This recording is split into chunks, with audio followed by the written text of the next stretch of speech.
Action. Hi, action. Action. Action. Favorite. Action. Hey.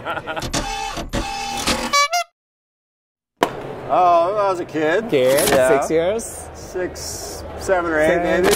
When I was 8 years old. 8 years old. It was a Schwinn BMX bike. First bike was a bike that I got for my birthday. I don't know what kind it was. It was black with yellow fenders and flames on the side of it. It was terrible. But it was so fun. Lots of skating. Oh, skating? Yeah, skating. Some small jumps. Sign it. Oh, yeah. It was, just like any other kid when you start pedaling and you get to go somewhere by yourself, you know, like your parents are gone, you get to go somewhere. Oh, yeah. Ride the trails in the woods and just like do your own thing, Oh, yeah. Freedom. So I started building bikes 20 years ago. 20 years ago. Yeah, so this year's anniversary. Yeah. Congratulations, man. Yeah, exactly. So I started when I was 26 and now I'm 46. 46. Yeah, old, huh? 46, right? Yeah. 46 is 1 year older than me. Yeah. So same as Rick, huh? Yeah. After high school, I went to trade school as a machinist and a welder. And I was 19 or 20 when I made my first bike. I did a lot of jewelry in school. Oh, jewelry? Yeah, so that's how I started. And then I got into building bikes because I wanted a 29er. And the 29ers at the time didn't ride very good because they all had straight seat tubes. And the wheelbases were really long. So I thought, like, if I bent a seat tube and brought the chainstays into a shorter length, then they would start to ride better. So then that's what I started with. How long? 2002. 2002. So your career is like 17. almost 17. Yeah. That I'm long? Old. Yeah, No, I'm old. You know, if you keep saying I'm old, then you really to be old. So only 17 years. Only yes. 17. Maybe 1990. I was in art school, and then I decided I wanted to use my hands more to build, not just design things on paper, but to actually build products. I was in design school, so then I started making phone calls. I was also, we were into biking. My brother and I, we mountain bikes, road bikes. So then I started calling, and I also worked at a bike shop part-time while going to school. So I started calling frame builders that I knew, like small companies, Salsa, Bontrager. At the time, they were like growing companies. So I was introduced to Paul Sadoff from Rock Lobster. And he was the only one that said, oh yeah, I need some help sometimes. So then he told me to come. And so that's how I got my start, like helping him. That's how I got to see how handmade bikes are built. I see. So not like a big factory. He's one man in a small garage. So how long did you work for him? So on and off, I think 4 years. Oh, 4 years. Yeah. That's a kind of long time. Yeah, but I also started my business the same time. I see. So I took a class at United Bicycle Institute, frame building. UBI. Yeah, UBI. And after that, I knew more how to do things. So then Paul hired me to work. So then when Jay graduated, my brother graduated from art school, we started the business in 1992. 1992? Yeah. And so, but I still work for Paul. I see. Because when I started the business, not too busy. So when did you start as a SyCip design? So 1992. Oh, 1992, the original number? The original number, yeah. Okay. But on part-time, I still work for Paul, for Rock Lobster, because he needs help, and I wasn't super busy. Yeah, everyone does it. Yeah, right? so I still help whatever. Okay, so 1992, so it's gonna be how long? Yeah, so that's now 27 years, yeah. Wow. So in 1993, I was going to school here in Napa, and I saw one of the Retrotec bikes at a bike race, and so I contacted the owner of the company, and after my 2-year degree in drafting, he gave me a job up in Chico, and I was able to move up there and become their head builder, and so I apprenticed under Bob Seals, who started the company. 4 years later, we moved the company down to San Francisco. Oh, San Francisco. And with Bob? No, No, right? That's where I moved in with Jeremy and Jay I SyCip see. and John. And then I was able to take over the company completely. And so from then on, so from the late 90s on, it's been just me. And that's how I got my start in making Retrotecs. I see. Yeah, so when I first started, it was all brazing only. Fillet braze. Fillet braze. Then I bought a TIG welder. Then I started doing TIG welded frames. And I tried to, I guess, keep up with the trends. You know, when new wheel size come out, new materials come out. So now I used to do only steel. Now I do steel, aluminum, and titanium. And I still offer braze frames and lugged and TIG. So 3 ways of building, 3 different materials. But I try to, you know, when you go to trade shows or new wheel size come out, new tire size come out, I try to keep up. So that's the hard part. So in welding, I was actually able to, I joined the Air Force right after high school. And they taught me how to TIG weld and fillet braze and MIG weld, you know, stick weld. So yeah, so the Air Force. And then after that, fixing the engines or bodies or wow. Yeah, so there was a welding shop on each base, and then we had to be trained in different materials. So aluminum and stainless steel, titanium, regular, you know, chromoly. So I see. I was able to use, you know, all that background when I started doing bikes, and luckily I just got done doing a 2-year degree in drafting, so I was able to learn how to draw different aspects of the bike and have that technical expertise as well. Oh yeah, huge differences. well, I mean, the bike industry is so much more broad now. Like you go from like a traditional, very like, you know, race-oriented road bike, and then all the way to like, say, downhill, like, you know, bikes, right? But think of like road bikes now are like road and mediumly road, and then gravel, or cyclocross, then gravel, and then like drop bar, huge, you know, like mountain bike. Yeah, that means forever, huh? Yeah, and so then you go to like all the tire sizes in mountain biking. You know, think of there's 3 different main wheel sizes with, you know, 15 choices in tires for each one of those. You know, from like 2.1 all the way to 3-inch to fat bike. So like. The options are so much more vast. So some of it's good, some of it comes and goes. So we have to pick that. You have to pick what I think is going to stay, or what is a good one, maybe. Yeah, I've seen a lot of different ones come in and out, like press fit.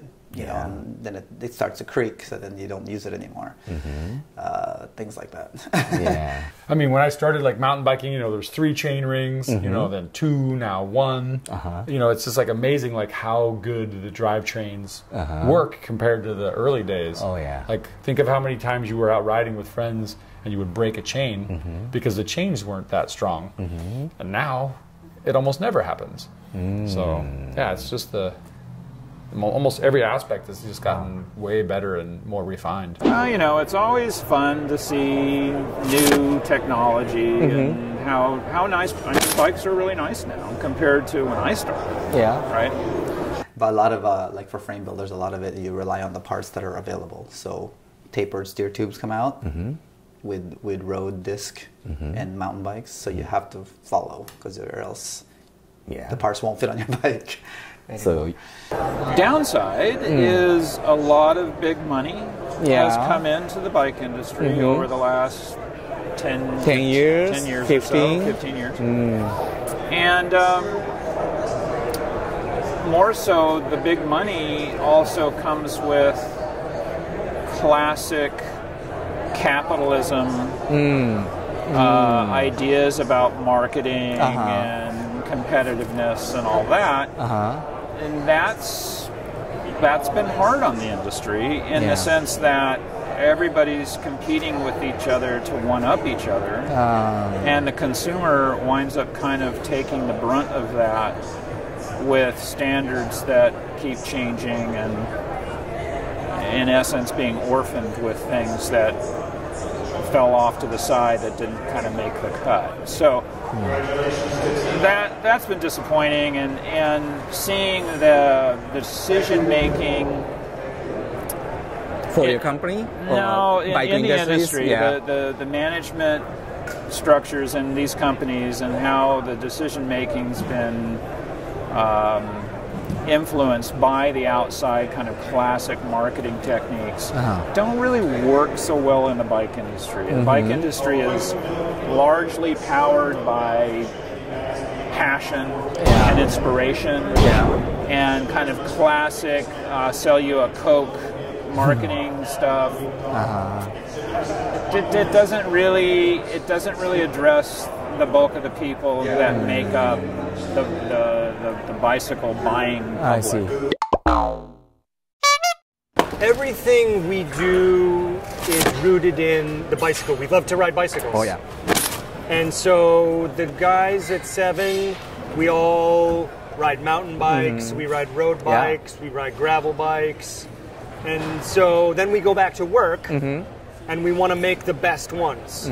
Because as we're riding, we're thinking, this can be better, this can be better. So for us, it's about taking what we love and turning it into a best quality manufactured product. I see. And I think what makes 7 special is we take all that energy, all that love for cycling, but we also merge it with science and engineering. Yeah. So those two things, that's what 7 is about, is combining those two things. I see. It's always been longevity and high function. High functions. So those two things together. I mean, you can make high function like the super Formula One race car. Oh yeah, space ages. Yeah, but how many miles or how many rockets. kilometers can it go, right? So it's those two things combined together is a really good challenge. And I think that we've always done that, and we'll always do that. That's part of who we are. Yep. To also bring to that good aesthetics, fit and finish, all that kind of stuff. That's important as well. I think the other thing is to also do that as responsibly as we can. Yeah. Always looking for ways to lessen the impact of manufacturing.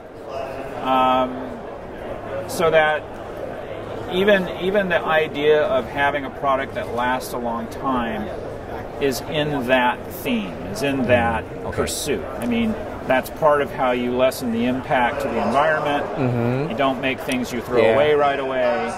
And I think over the decades that we've been doing this, we've proven that that's a successful thing to do. Yeah. I would say that the bulk of our products are probably still in use out of all the years that we've been making them. Yes.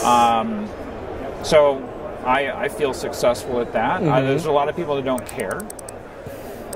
Certainly don't care. No.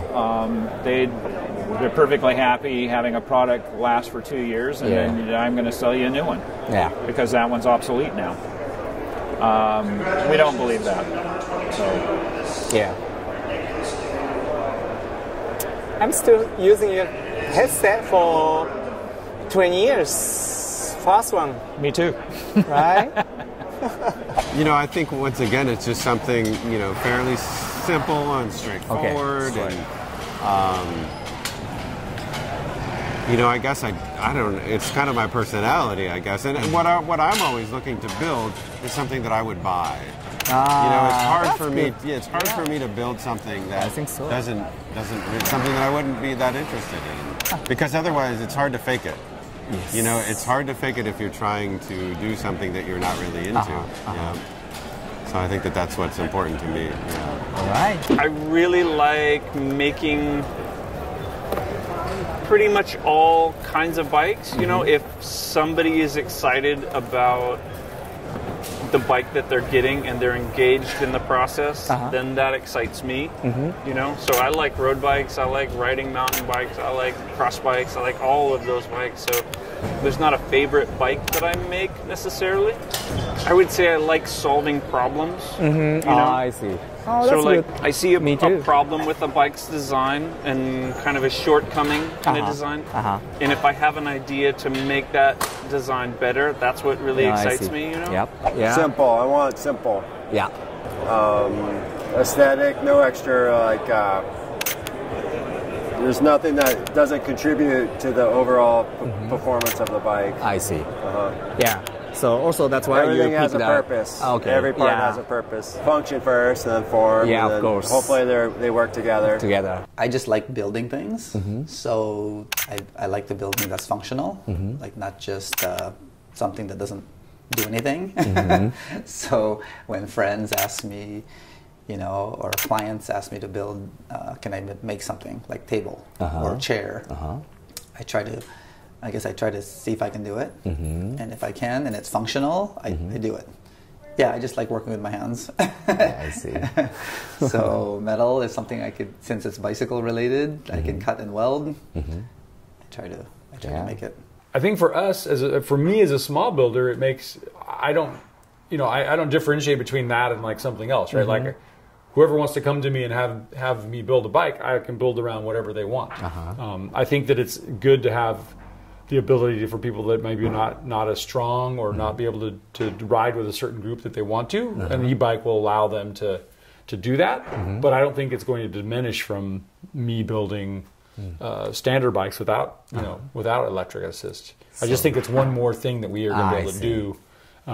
Not everybody's going to want to have an e-bike that looks like a robot. You know, like there are going to be people out there that want to have like a traditional looking, like especially with the Retrotec stuff with the cruiser look, and yes, there's a e-bike element to it, but that it still has an aesthetic to it that makes it look really pretty and not just like Tron. One option is just coming. Yeah.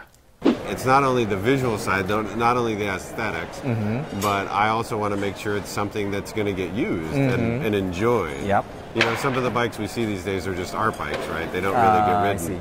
So for me, you don't enjoy the bike totally unless you ride it. So I want it to look good, I want the proportions to be good, and I want it to be something fun to ride. Yeah. After that all is done, like getting the sizing correct, then the next part is like just getting the aesthetics correct. You know, like with Retrotecs, there's a big difference between like a much smaller frame versus a really tall frame. And even on the Inglisses, they have a really pretty seat stays and chain stays. And so you're getting all those bends correct and making sure that the bike looks, you know, like there's something pretty about it no matter what. Like there's always something that like catches your eye. So there's the aspect of getting the sizing correct. And then also on top of that is just making sure that like everything I do on the building of the frame really turns out like nice. We're not here to tell you what you should have. We're here for you to tell us, this is what's good. You have great ideas. You know what you love about cycling. And we know how to make the bike for that idea. But the most valuable thing is your idea. Oh yeah. Bye. Thank you. All right. Good, Michael. Thank you very much. All right. Thank you. Thank you. Come here. Perfect. Thank you. Something like that. Easy, right? Okay, that was easy. Yeah.